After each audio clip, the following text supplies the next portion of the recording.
বন্ধুরা, এটা একটা সনি টিভি। সনি টিভিটি পিছনে বিস্কিট আইসি একটা মডেলই করছে।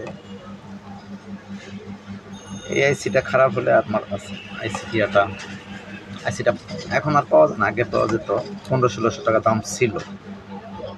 এখন সনি টিভি টিভি কমে যাওয়ার কারণে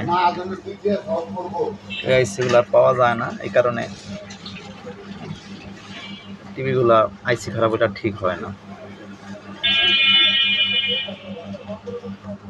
এই সার্কিটটা আনছি, মনে হচ্ছে যে আইসিটা খারাপ। এখন এই আইসি খারাপ তো টিভিটা উঠাতে পারবো না।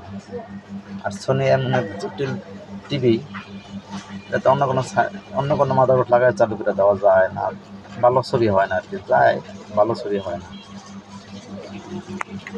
তারপর দেখি চালু করে দেওয়া যায় কিনা, আইসি একটা ব্যবস্থা করা যায় কিনা, খুঁজে দেখি কারো কাছে পুরান যদি করে থাকে তাহলে বলতে পারে। ধন্যবাদ বন্ধুরা।